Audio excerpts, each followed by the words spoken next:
Sejam muito bem-vindos ao Tax Tech, o podcast da BMS Consultoria Tributária. Sabe que a gente tem um compromisso de trazer sempre aqui amigos da casa, sempre pessoas que admiramos muito.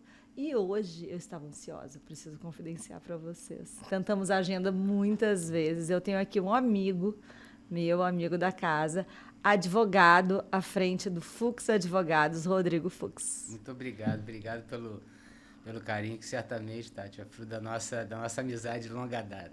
De outros carnavais. Literalmente outros carnavais. Outros carnavais, é verdade. Mas, Rodrigo, primeiro eu queria te agradecer pela generosidade de dividir conosco aqui a tua carreira. Eu acompanho há muito tempo. E a gente vê, assim, no brilho do teu olhar, o que faz com muita dedicação, né? O Fux Advogados está sempre à frente das premiações jurídicas, pelo menos está concorrendo entre dois, ele tem muito reconhecido. Mas queria que contasse e dividisse com a gente aqui um pouquinho da trajetória que todo mundo acha que é por causa de papai, mas eu acho que é por causa de vovô. Não é isso? É verdade. Então é verdade. Tá. Vamos lá. Todo mundo acha que é por causa de papai e realmente é por causa do vovô. Eu sempre conto isso. Assim, eu sou judeu e meu avô, velho romeno, exilado da Segunda Guerra, veio para o Brasil sem família, sem nada, para construir toda a sua nova realidade. E aí passou a estudar e passou com muito esforço, muito esforço, a ser contador e advogado, para sustentar meu pai, as duas irmãs, minhas tias. Então sempre foi um homem, obviamente, com todas as suas marcas, e um traço muito forte da personalidade do nosso velho romeno, como a gente chama ele, do vovô Mendel, era trabalho. Então, ele impôs ao meu pai trabalhar desde muito cedo, muito cedo, e comigo não foi diferente. Então, depois que eu fiz o bar mitzvah, com 13 anos de idade, ele combinou com meu pai, obviamente sem combinar comigo, de que eu ia começar a trabalhar, para entender o valor do trabalho. Não era um trabalho propriamente dito, porque eu era office boy, com 13 anos de idade, estava no colégio ainda, então você imagina. Eu era office boy dele, então eu ia para o escritório dele, eu batia as petições para ele na máquina de escrever, à época. Que isso, não é da nossa época pois isso. Pois é. Eu batia as petições, entregava as correspondências para ele e ele me obrigava a ir de terno e gravata para o centro da cidade, na 13 de maio, todo dia. Aquele calor. E sei que ele também descontou Foi. dos salários dias que não foram trabalhados de terno. Então, assim, dentro desse panorama do valor do trabalho, da seriedade do trabalho, ele não admitia falha. E eu era um menino de 13 anos de idade. Então, assim, eu não tinha a menor noção do que eu estava fazendo. Essa é a mais pura verdade. Hoje em dia, eu dou muito valor para aquilo que eu vivi. Mas, na época, eu não estava entendendo porque eu tinha que ir para o centro, botar terno e gravata, suar igual uma tampa de marmita no centro da cidade, entregar documento, acompanhar as reuniões, não entendia nada. E aí, em alguns dias, estava tão quente, assim como hoje que a gente está gravando, Jesus. Um sol para cada um, que eu não ia de terno. Eu ia de camisa social, calça social, e quando eu chegava, eu falava com ele, dava um beijo nele, ele não era tão caloroso assim, tão amoroso assim. E aí no final do mês, quando ele foi me pagar o salário que a gente tinha combinado, estava descontado. E eu fui perguntar para ele, por que aconteceu isso? Assim, porque nesse dia, você não veio de terno, você descumpriu o seu compromisso. Isso aqui é importante você entender o que é o trabalho, o que é o compromisso. Então, na verdade, a gênese da advocacia, o DNA da advocacia da minha família, está no meu avô. Assim, meu avô, que foi a minha grande inspiração, porque eu não entendia muito bem, mas eu via que os clientes tinham muito carinho e respeito pelo Dr. Mendel, como eles se referiam a ele, e o Dr. Mendel, ele era muito atencioso e muito carinhoso e olhava para o cliente em todos os detalhes, desde a vida pessoal do cliente até as questões mais, as maiores minúcias da questão do cliente, todo mundo brincava na época, assim, olha, quem conseguir comprar ou vender imóvel com o Dr. Mendel tem que sair feliz, porque ele era tão chato na assessoria dele jurídica que ele ultrapassava até os limites do razoável, mas era o que ele entendia como correto para deixar o cliente absolutamente tranquilo, atendido e protegido das questões jurídicas. Então, assim, eu comecei ali a noção pelo trabalho e em alguma medida também o amor pela advocacia, porque eu me identifiquei com o passar do tempo, me identifiquei que era aquilo que eu queria fazer e não seguir uma carreira na magistratura, como vi também meu pai desde minha cedo. irmã. E a minha irmã agora. Também.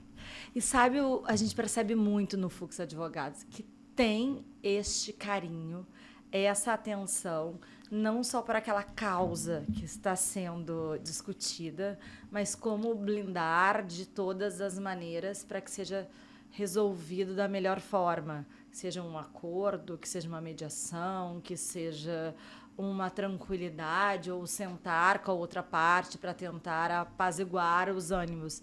Isso veio muito dele também. Vem dele. Um pouco depois vem também de uma área acadêmica que eu me interesso muito, que a gente vai falar um pouquinho mais na frente, de análise econômica do direito, mas vem dele e da ideia e da noção, que é um pilar fundamental do escritório, que é a paixão por aquilo que a gente faz. Eu acho que a gente precisa entregar a nossa razão e a nossa emoção no nosso trabalho. Eu acho que nada sai espetacular se a gente não entregar a razão e a emoção. E um outro pilar fundamental no escritório é a ideia ou o mantra de que a gente nunca vai colocar os nossos interesses na frente dos interesses do cliente. Então, a gente precisa nos colocar na posição do cliente para entender o que é melhor para ele naquele momento. Nós, por exemplo, temos uma veia de contencioso. O escritório é um escritório de contencioso, de briga. Eu sempre brinco assim, meus filhos se alimentam de briga judicial, arbitral. Mas eu não posso só pensar em mim. Não necessariamente a briga vai ser o melhor caminho para aquele meu cliente. Não necessariamente meu cliente não está precisando daquele momento da paz que não tem preço. Então, a gente precisa, as questões técnicas, é o mínimo. Ter uma noção técnica de todas as questões que estão envolvendo. O apego ao conhecimento é o mínimo. Isso é o mínimo. O que eu vou entregar mais para o cliente é exatamente a sensação de que ele está sendo cuidado por alguém que preza muito por ele. Eu cuido das causas dos meus clientes como se a causa fosse da minha mãe. Eu acho que daí vem o coração, assim, entregar um pouco da paixão e do coração àquela causa. Porque a gente precisa entender que quando o cliente bate às suas portas e te entrega um problema, ele está desesperado, ele está clamando pela sua ajuda. Então, você pode ser... se você não entregar o que você pode entregar, você pode ser o maior algoz do seu cliente. O advogado pode ser o maior algoz do cliente, pode deixar o cliente nas piores situações possíveis e imagináveis. Então, não é nem ético pensar de uma maneira diversa como essa. Então, lá no escritório, de fato, a gente tenta doar o máximo que a gente tem para o nosso cliente, inclusive falando as verdades que muitas vezes os clientes não querem ouvir. Mas, ao mesmo tempo, tem esse atendimento personalizado, caloroso, ali no detalhe, sempre atento, vivemos isso. Sim. Mas também é reconhecido como um dos escritórios mais inovadores. Vocês têm essa veia de inovação, vocês saíram do centro, agora foram para a Zona Sul.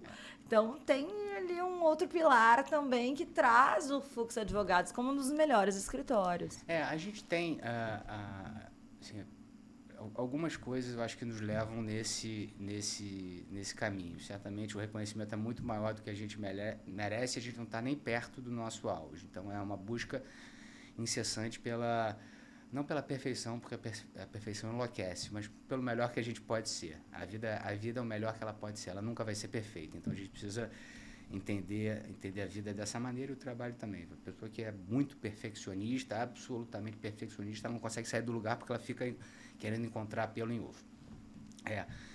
Mas, assim, acho que alguns fatores nos levam a esse posto hoje em dia. Assim. O primeiro é que eu não acredito muito nessa distinção do pessoal e do profissional.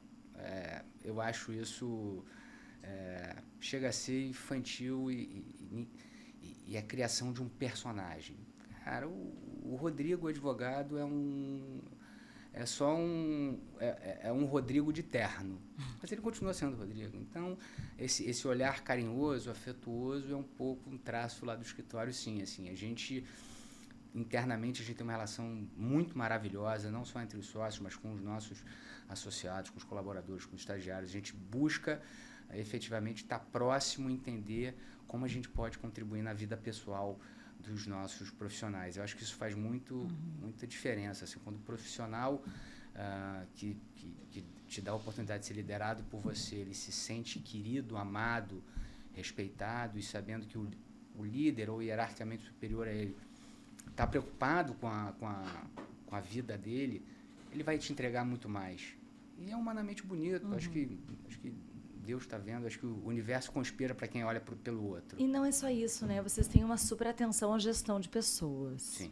É uma obsessão no Fux Advogados. Então, não é só uma questão de ser mais próximo, mas também de cuidar das pessoas. E esse novo ambiente que vocês estão, né, agora se mudando também teve um cuidado muito especial com as pessoas. Teve, porque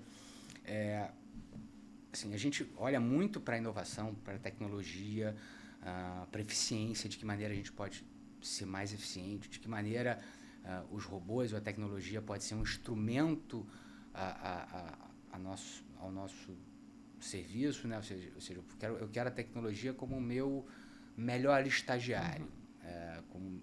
Mas eu nunca vou, eu acho que eu nunca vou, a gente está falando de 2025, tá? Mas assim, não pretendo trocar os meus advogados por máquinas ou por robôs. Eu acho que a tecnologia ela tem que me ajudar a catapultar a eficiência do escritório e ajudar todos esses profissionais a terem cada vez mais eficiência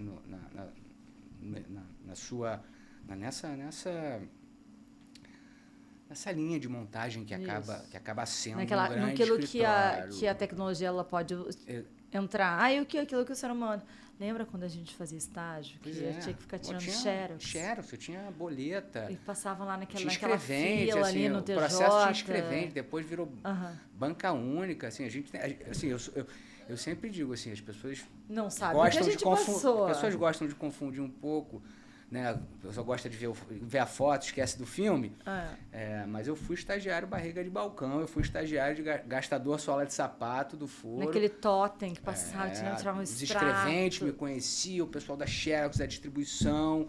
Enfim, eu conheço cada corredor ali daquele fórum. Eu conheço muito mais os corredores do fórum e a boleta do que hoje em dia todo esse movimento tecnológico, que cada tribunal tem um sistema e uma senha que eu me perco. Pelo amor de Deus. Mas falando do escritório, assim, fisicamente falando, eu sempre olhei, assim, meu diamante, minha matéria-prima são os meus profissionais. Então, eu preciso olhar e cuidar deles da melhor maneira possível. E aí foi uma escolha nossa, não estou dizendo nem se é certo ou errado, ou outra escolha, mas foi uma escolha nossa, que obviamente requer um investimento muito maior. Eu não queria um ambiente open space para os meus advogados. Eu acho que aquilo tira a concentração, tudo bem que todo mundo usa seu headphone, mas eu acho que aquilo não tira a concentração, acho que as pessoas nas suas respectivas salas, elas mal bem elas decoram da maneira como elas querem, elas têm um lugarzinho delas, como se fosse delas dentro do escritório. Eu acho que isso dá uma sensação de pertencimento importante.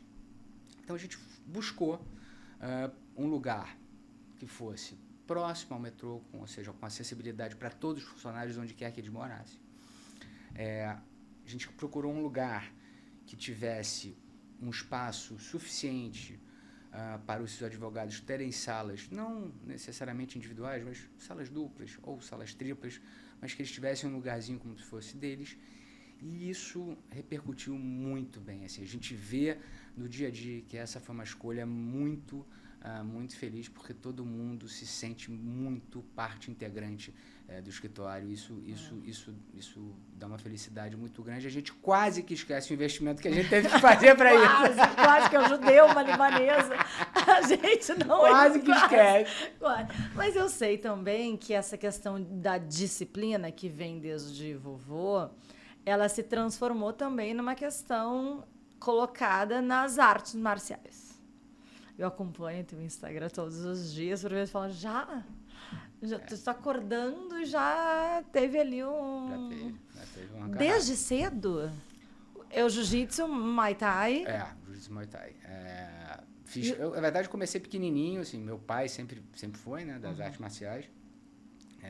Hoje em dia, meu pai é faixa vermelha e branca de jiu-jitsu. O Muay Thai ele nunca fez, na verdade o Muay Thai eu conheci o meu professor e mestre, meu amigo Arthur Mariano, na academia do mestre Osvaldo Alves, de jiu-jitsu, mas eu comecei pequenininho no judô, bem pequenininho, na idade hoje do meu mais novo, 5, 6 anos de idade, e dali continuei, assim, fiz karatê um tempo, capoeira, porque era divertido, mas o kimono sempre me pegou. E era muito, muito engraçado na época de judô, porque meu pai já era juiz, e aí eu treinava com o mestre Ricardo Ruffoni, e aí volta e meia meu pai chegava na academia, e aí nós crianças ainda, 8 anos, 10 anos, e aí meu pai chegava na academia e falou assim, olha, todas as mães e acompanhantes para fora do ambiente, era no CIB ali em Copacabana, para fora do ambiente do dojo. Aí todo mundo para fora, a gente vai fechar a porta, aí fechava a porta, meu pai com o fone pedia para todo mundo tirar o paletó do kimono, a gente de calça, os guri todo mundo de calça, começava o treino de taparia. Sério? E aí as mães ficavam desesperadas ouvindo aquilo, o que está acontecendo? Não está acontecendo nada. E aí aí tinha a brincadeira da taparia. As crianças deveriam amar. Adora, porque a criança cheia de energia quer sair no tapa mesmo ali. E ali se resolvia, depois acabava a taparia, se abraçava, cumprimentava, com todo o respeito das artes marciais, que isso eu acho que é um valor muito, muito, muito caro, assim, muito importante assim, das artes marciais, assim, a disciplina, o respeito aos mais velhos. Isso eu levo para a minha vida, no meu dia a dia, para o meu cotidiano, para a educação dos meus filhos, assim, o respeito aos mais velhos, respeito aos mais experientes, respeito aos professores, respeito a quem já tem uma trajetória, porque volta e meia a gente vê isso até na nossa profissão mesmo, até no mundo jurídico, a gente vê pessoas que não respeitam a trajetória de outras pessoas e acham que só porque elas já estão naturalmente mais velhas, elas perderam seu valor. E, na verdade, é o contrário, elas têm muito conhecimento a passar, elas só têm um pouco menos de energia por conta da idade, o que é muito natural. Então, eu comecei muito cedo, aí fui para o judô, depois fui para o jiu-jitsu, treinei primeiro com o mestre Carson Gracie, o mestre Saporito, depois quando fiquei mais velho, fui para a academia do mestre Osvaldo Alves, que era uma academia de gente mais velha, só de faixa azul para cima, onde eu conheci o Arthur Mariano, e aí segui no Muay Thai até a preta, e depois aí parei um tempo, por questões pessoais, até de obesidade, que me fizeram parar muita coisa, inclusive os estudos.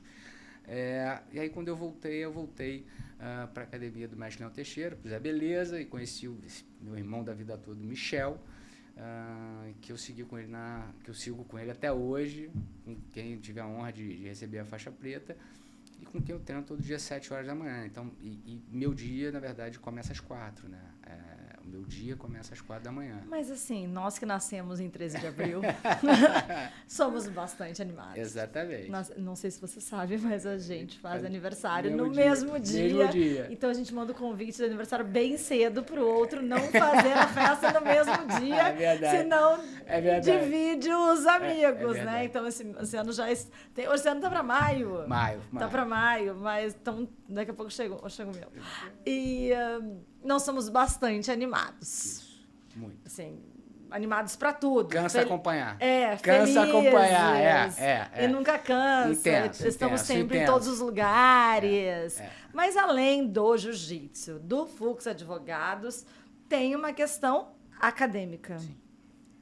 Fizemos também direito na Cândido, Ipanema. Verdade. Que praticamente era muito tranquilo. Do lado do meu escritório, né? Quem me dera que eu tivesse escritório do lado da Cândido hoje em dia. Praticamente muito tranquilo, ficando comendo pão de queijo na padaria ali, tudo verdade. Certo. Mas essa questão acadêmica era um sonho de estudar na UERJ? Foi. Era um sonho de estudar na UERJ. Eu comecei a estagiar, dentro daquele conceito lá de trabalho muito cedo, eu comecei a estagiar no primeiro período.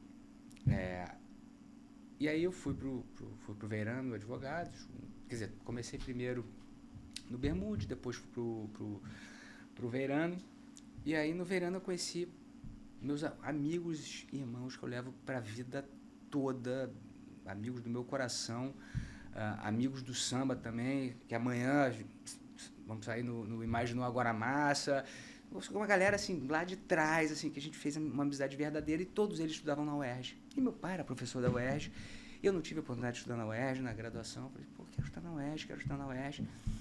E aí me veio um sonho, e os sonhos não inventam, de aplicar para o mestrado da UERJ. Só que eu nunca gostei dessa mamãezada, assim, das pessoas. Eu sempre, entre aspas, lutei muito intuitivamente, porque eu não tenho nenhuma vergonha de ser filho do meu pai. Muito pelo contrário, eu tenho um orgulho enorme, tremendo de ser filho de um cara que eu via acordar 4 horas da manhã e fazer acontecer, lutar pelos ideais e chegar onde ele chegou, lutando pelos ideais dele, sendo que ele é, desde o primeiro dia da magistratura. Mas eu sempre quis me distanciar. E acho que até intuitivamente, não sei nem se cartesianamente foi esse o meu caminho, até intuitivamente fui fazer uma coisa diferente do que ele faz. Eu quis ser advogado exatamente para não seguir a magistratura, não sei se tem alguma coisa nesse meio só que é exatamente que só o universo pode explicar.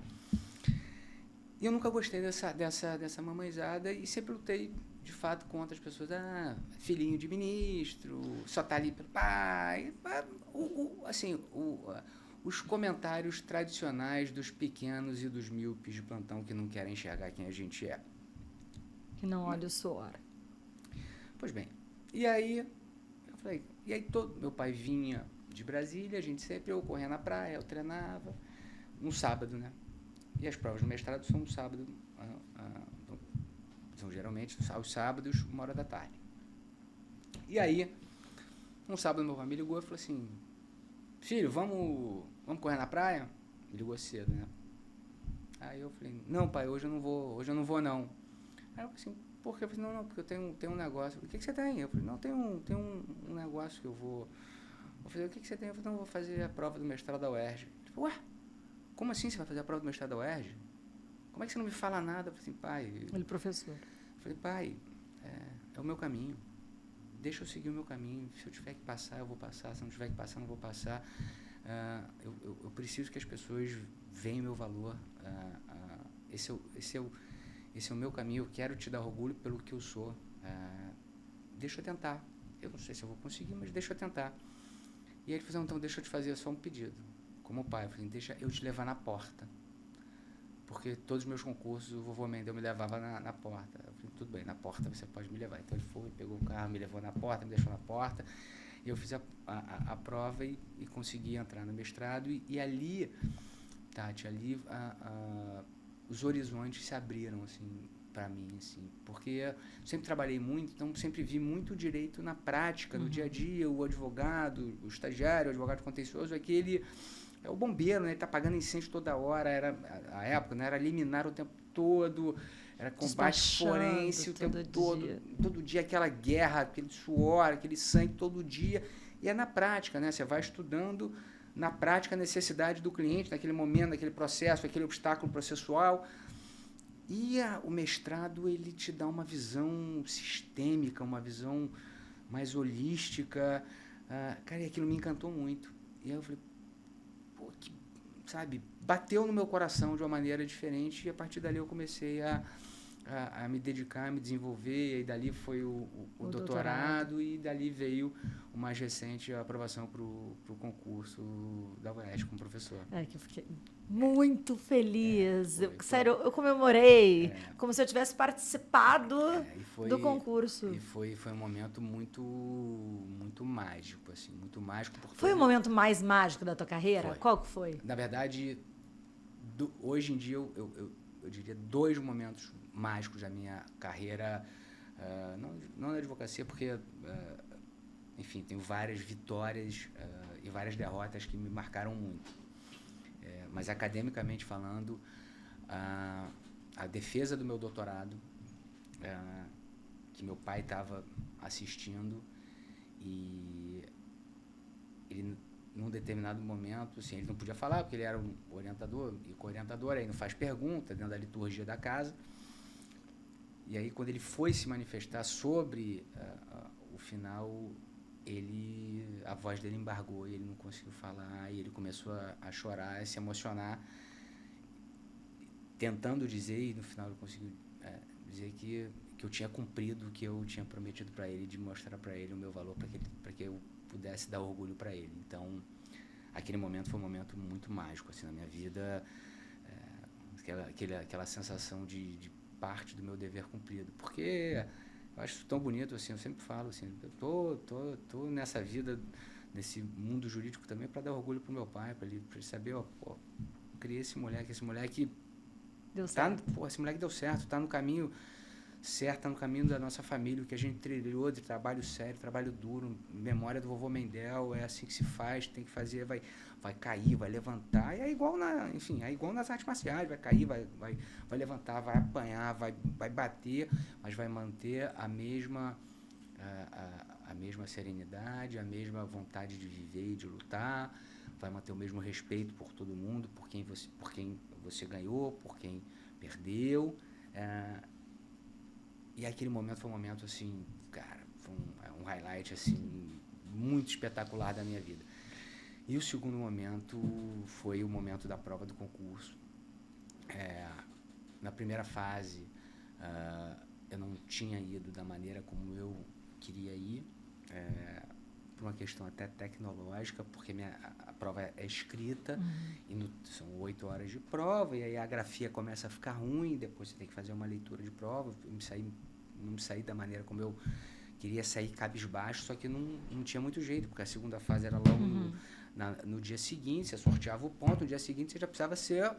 Tá com energia de novo. Energia de novo para dar aula, preparar a aula do ponto sorteado, e aí, assim foi feito, eu saía moado, cara, cabisbaixo, aí, enfim, aí liguei pro meu pai, falei, vambora, cara, agora é a segunda fase, assim que funciona. No meu concurso para juiz também, eu achei que não tivesse ido bem, o vovô Mendel falou para eu fazer isso, fiz isso, e assim foi. Cara, e aí uma coisa assim, meio que divina, Tati, assim, preparei a aula a 50 minutos, a 1 hora de aula, aos 23 minutos da minha prova de aula, uma chuva torrencial, trovoada, raio, bum, acaba a luz da UERJ, no meio da minha aula, no meio da prova de aula, banca toda, todo mundo na escuridão. E aí? Cara, assim, eu juro, aí 5 segundos eu respirei, lembrei, sabe, um filme mesmo, assim, blá, blá, blá, passou na minha cabeça, e me virei para a turma, para a banca examinadora, falei, eu quero continuar. Aí a banca disse, mas tá escuro, como é que você vai continuar? Eu falei, eu vou botar, se os senhores permitirem, eu vou botar a luz do celular e vou terminar a aula como eu me propus. Cara, e eles aceitaram aí. Arrebentou. Aí eu veio aquela confiança. É isso, cara. Tudo que tinha estudado. Exatamente, aí veio tudo, assim, veio meu pai, veio junto, meu avô do céu, sabe, veio junto, e todo todas mundo aquelas junto. noites de suor, cara, de aí estudo. quando eu acabei a aula, sabe, assim, aí acabei a aula, volta a luz, cara. Juro, acabou a aula, voltou a luz. Todos os demais candidatos fizeram a prova no claro, só eu fiz a prova no escuro.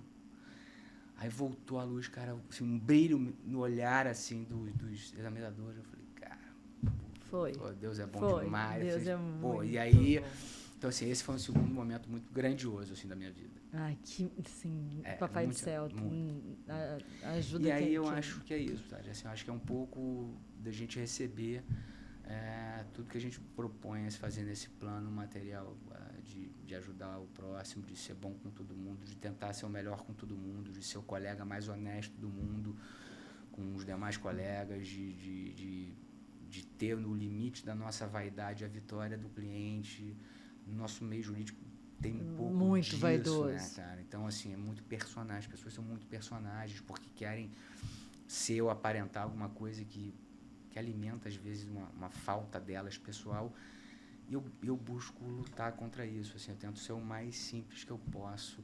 Ser o mesmo. Então, na minha festa, eu coloco todo mundo que participa da minha vida junto ao mesmo tempo. Então, você tem, por uma circunstância da vida, autoridades, mas você tem meus companheiros de treino de jiu-jitsu, que muitos deles vêm da favela e que eu aprendo tanto com eles. Então, ali, entrei no tatame, não tem mestrado, doutorado. A gente encontra cada autoridade dançando pagode. É isso. Cada autoridade dançando um pagode com o Tiaguinho. E no final do dia, eles saem muito felizes, porque é muito bom ver. E a gente também, eu falo assim, olha, eu tô com... Lá na BMS a gente recupera, esse mês a gente bateu a meta de novo, o maior recorde de compensação do mês de fevereiro da história da BMS. Espetáculo.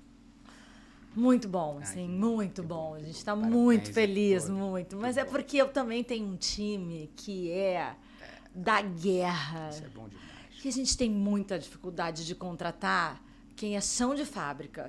Tem um monte de figurão, milhões de currículos, não sei o que, mas na hora do combate, quem vai estar lá sábado, domingo, feriado, compensando, retificando aquele social, que é uma ferramenta para enlouquecer a pessoa. O social é uma ferramenta para enlouquecer. Os advogados estão aí para fazer as causas serem ganhas e depois como é que transforma isso em dinheiro? É verdade. É difícil, assim, esse é um dos grandes problemas do Brasil, né? Eu tenho muito isso, né? Dessa dificuldade de compatibilização tecnológica de todos os tribunais, assim, a gente não tem uma unidade de sistema nos tribunais, então cada hora um tribunal tem um sistema próprio e uma loucura. Cara, isso enlouquece. Não é possível. Isso é 2025. Isso enlouquece, é muito, então, assim, muito ruim. E a gente tem sistema de parametrização e de retificação de obrigação acessória. Porque hoje a obrigação acessória talvez seja mais importante do que o tema. Sim. Retificou bem, talvez tenha muito mais importância. Muda uma atualização do ECAC, do E-Social. Acabou. Tem o meu time de TI tão grande quanto o meu time jurídico hoje em dia. Enlouquece, cara. É enlouquecedor. É enlouquecedor, é muito, muito difícil.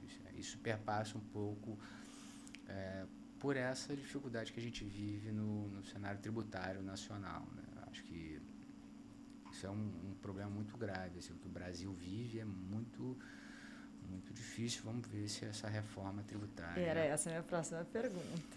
Reforma tributária bateu a nossa porta. A gente tem uma mudança na legislação, a gente adora. Não vamos ser falsos aqui. Sim. Mudou alguma coisa, um ar de oportunidade. Já temos uma ação direta de inconstitucionalidade contra a reforma. Na tua visão, que é da visão do combate, do contencioso, ainda tem muita luta pela frente? Acha que vai ter muita judicialização? Muita, porque... Usando a tua expressão, tá? Assim, a reforma tributária ela só bateu na nossa porta, né? Ela não entrou ainda e ela só vai ser concluída lá em 33. E aí esse período de transição é o filme que eu quero ver, assim, o que vai ser esse período de transição, assim, as empresas tendo que administrar dois sistemas, né? Assim, a reforma foi feita para simplificar, o propósito é esse, a simplificação, mas a gente precisa... Como é que isso vai ser implementado na prática? Porque, primeiro, a gente tem um problema, assim, primeiro passo do Brasil, que acho que a reforma tentou alterar, foi essa orgia legiferante tributária que a gente tem, né? Assim, não sei quantas mil leis tributárias, cada produto tem um cálculo específico do seu ICMS. A gente tem o NCM, CST. E aí vai mudando a forma de tributação e, obviamente, que gera, aí vai o fiscal, entende diferente, lança, gera execução fiscal. Então, assim, não por outra razão, o poder público é o maior litigante em juízo pelo CNJ, nos dados e números do CNJ. Disparado, o poder público é o maior litigante em juízo. Então, a gente já tem um problema da origem, que é esse universo infindável de leis tributárias. A lei sentido lato, né? Assim. E agora a gente tem a reforma que propõe uma simplificação dos tributos e um período muito longo de transição, né? Até 33, 32, para ser implementada em 33. Então, o que eu quero ver e que eu acho que vai dar confusão exatamente na hora de se verificar um lançamento ou não. Split payment. Então, como assim, que vai se controlar isso? Então, assim, eu acho que infelizmente como cidadão, mas felizmente como advogado, tá? Eu sempre falo assim, olha, não desejo mal para você, cliente, mas tendo mal, lembra de mim. Me liga. Eu acho que vai ter muita judicialização. Não, e vocês aqui, olha, que estão nos assistindo, olhem bem para essa câmera. Primeiro, não esperem, eu já pedi no último podcast, não esperem dia 30 de dezembro para começarem a se organizar para a reforma tributária. A gente atende todos os mercados do país. Sim. Pelo amor. Pedido aqui, ó, Tatiane Além pedindo para vocês. Dá tempo da gente, pelo menos, começar a fazer uma calculadora da reforma tributária para entender qual regime, para entender os seus fornecedores, se vai poder continuar com os fornecedores do Simples, se não vai. Dia 30 de adaptação dezembro. do sistema, do seu próprio sistema, para ver como é que vai. Como é que vai fazer isso? Então, assim, não esperem para 30 de dezembro. Entre aqui no comentário, aqui vai ter um link, entre em contato com os nossos especialistas. Se quiser também judicializar, entre em contato com o Fux Advogados. Aqui, então, estamos lá à disposição. Estamos aqui, olha. Mas momento jabá aqui da live. É o momento jabá, para isso que estamos aqui, mas... a gente tem uma preocupação, porque o brasileiro deixa sempre tudo para a última hora. A gente já se preparou há muito tempo para isso, mas a reforma não está pronta, ela está viva pela questão da judicialização, que vai ser uma dor, como qualquer mudança. Então, assim, precisamos pelo menos estar atentos quais são as melhores ferramentas para serem implantadas no seu negócio. Começar a namorar, começar, né? Entender, vamos começar a estudar. É isso. Então... pelo amor de Deus, liguem pra gente. Mas a gente vê a reforma como uma mudança positiva, mas também uma carga tributária que está muito difícil para todo empresário. O empresário brasileiro sofre na complexidade, né, dos tributos e também nos valores. Assim, os nossos amigos, a gente ouve o quanto é difícil empreender no Brasil também. Acho que a gente tem um problema grave aí, falando sobre empreendedorismo de uma maneira geral, de mão de obra. Muito. Acho que a gente tem um problema grave, mas acho que a questão tributária também, que é o dito popular, né, ter o governo como sócio o majoritário. É complicado, e aí, volta e meia, nós precisamos ter iniciativas e ideias para essas ações de iniciativa do contribuinte, para poder reduzir a base de cálculo, conseguir alguma isenção que reduz um pouco a carga tributária. Que dê maior competitividade para as empresas. Isso. A carga tributária, eu acho que ela impacta muito na eficiência dos negócios no Brasil. Eu acho que a gente precisa, no Brasil, no cenário jurídico também, um choque de eficiência. Acho que os nossos números são muito assustadores. Assim, não faz sentido a gente ter quase 90 milhões de ações em curso, que é um dado real. Assim, a gente gastar 1,3% do nosso PIB com a máquina judiciária, e aí a gente trouxer isso Em números, a gente está falando de mais ou menos uns 435, acho que uns R$ 435 por habitante. E num país onde as pessoas não têm condição de pagar água, né? As contas mais comezinhas, água, luz, gás, mas elas acabam pagando, olhando nessa análise empírica, R$ 435 com a máquina judiciária. Não sei se elas querem pagar isso, elas nem sabem que elas estão pagando. Então, acho que é um movimento muito importante, foi uma das razões que me levou a estudar também a análise econômica, trazer um pouquinho para a minha área de direito processual essa escola de pensamento. Mas, trazendo esses pensamentos da análise econômica, nós temos produções literárias. Tem. Diversas. Temos algumas. Primeiro explica pra gente de onde que arruma tanto tempo. Às 4 horas da manhã. Não tem WhatsApp. Como eu não sou advogado, sempre brinco, eu não sou advogado criminalista. Então, o meu celular não vai tocar às 6 horas da manhã, às 7 horas da manhã, quando geralmente o horário de operação da Polícia Federal do MB. Então, assim, eu não sou advogado criminalista, o meu celular não vai tocar.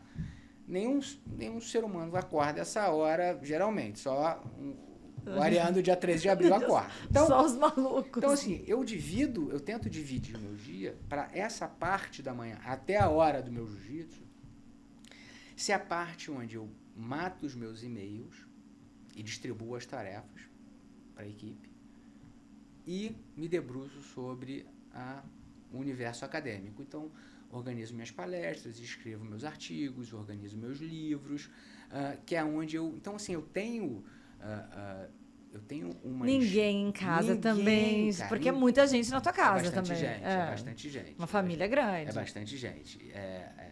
E ainda inventaram mais 2 cachorros, coisa que eu não fui criado, mas tive que desenvolver amor de pai de pet, nunca fui. Então, assim, é bastante gente, Quando tá acordado, quando todo mundo tá acordado, ativa, o pagode fica bom. Assim, agitado. Já tem uma festa. Então, eu tenho um tempo útil, um tempo de hora líquida muito bom para me dedicar a isso. Então, porque também quando eu volto do jiu-jitsu, boto meu terno, vou pro escritório, acabou. Aí já começa a reunião, as audiências, sustentações, viagens, né? Rio, São Paulo, Brasília. Então, a gente tá com o escritório em São Paulo. Então, assim, eu preciso organizar o meu dia e eu coloco esse horário para poder me dedicar às publicações e palestras e eventos e cursos. A gente não pode deixar de falar sobre a tua produção literária. Tem um livro que é a tua tese de doutorado. Isso. Mas tem coparticipações em diversos. Tem uma atualização de um dos temas do professor Carlos Barbosa Moreira, que eu me orgulho muito de ter atualizado. Tenho obras coletivas, tenho artigos e livros de obras coletivas e tenho algumas coletâneas que eu coordenei, fazem parte desse meu dia a dia acadêmico, que é esse horário de manhãzinha que eu separo para poder dar conta do recado. Gente, eu ainda não consegui entender essa matemática, mas eu prometo que eu vou me dedicar. Eu tenho muitos amigos que chegam pra mim e cara, não é possível, eu tô acordando, cara. Você já publicou uma aula que você vai dar, você já tá voltando do jiu-jitsu. Não dá. E ainda foi no pagode na noite anterior com o Patrick. Exatamente. Então, assim, eu estaria deitada já me preparando para a noite anterior. Agora eu fico entre Rio e São Paulo. Então, segundo, o voo é 6h15. Eu já não durmo, eu já fico de domingo. Para mim é o melhor voo. E é o melhor voo porque não tem como atrasar. Você já dorme o avião aqui. Já dorme o avião aqui, na verdade você não tem ninguém na tua frente, não vai ficar naquela fila interminável de voo. E ali também você já sabe se vai atrasar, se vai cancelar ou se não vai cancelar. Não, mas eu já começo a ficar preparada domingo de tarde. Eu sou um pouco, assim, gosto das coisas bem metódicas. Mas você sabe que a gente é parecido, eu sou assim. Eu aprendi isso até com meu avô. Eu sempre preparo o meu dia seguinte no dia anterior. Também. Inclusive de roupa, material de trabalho, também. Petição. Mas olha só, Rodrigo, é uma loucura, porque ninguém é assim igual a gente. E a tua família, assim, a minha não é. Não é. Assim, meu pai é um pouco por conta do meu avô, mas assim, o resto, Não é, as pessoas não são, deixam para as coisas na última hora. Se eu deixar para fazer as coisas na última hora, eu não consigo fazer nada porque eu estou tendo que apagar um outro incêndio que está chegando. Consigo, exatamente. E assim, a gente vê muita referência do teu pai, sim, obviamente, que todo mundo conhece. E muita referência do teu avô também. E um super orgulho e uma super também responsabilidade de vir dessa sim, família. Muita responsabilidade. Eu já me incomodei muito mais com esse peso. Das pessoas acharem, ai, não, porque é mais fácil porque é filha dele. Isso já me incomodou. Mas eu acho que isso muito. Já passou, né? Eu espero que sim, mas também, sinceramente, se a pessoa quiser, assim, o tanto que eu faço, sinceramente, assim, todo mundo tem que ter espelho em casa, assim, realmente eu me dedico, assim, eu não sei se eu tenho muitas qualidades não, mas dedicado eu sou. Assim, se o cara tá falando ainda isso de mim... Primeiro, porque ele não te conhece. Ele não me conhece e a gente deve ser feito de matéria diferente, cara. Então, assim, cara, segue teu rumo, sabe? Fica falando nem vibra aí. da mesma energia. Cara, enquanto você tá gastando seu tempo falando aí de mim, eu tô produzindo. Então, é um pouco isso. Mas o que eu levo muito forte dentro de mim, sempre levei, desde muito pequeno, é uma frase que saiu dentro do meu coração mesmo, que é: eu não tenho o direito de destruir o que não fui eu que construí. Então, não fui eu que construí o Fux.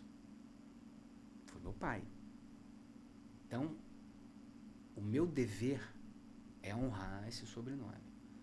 O meu dever é, no mínimo, manter esse sobrenome no patamar que meu pai deixou e vai deixar no dia que ele fizer a passagem. Então, esse é o meu dever aqui nesse plano.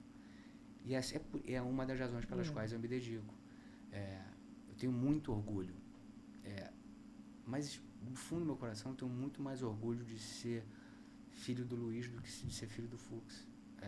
A relação que eu tenho com meu pai, que transcende de pai e filho, desde pequeno, nas nossas conversas, nos nossos treinos, nos conselhos, nos esporros, cara, valem muito mais do que ser filho do ministro. Porque eu estou filho de ministro, eu não sou filho de ministro. O que eu sou é o Rodrigo, filho do Luiz.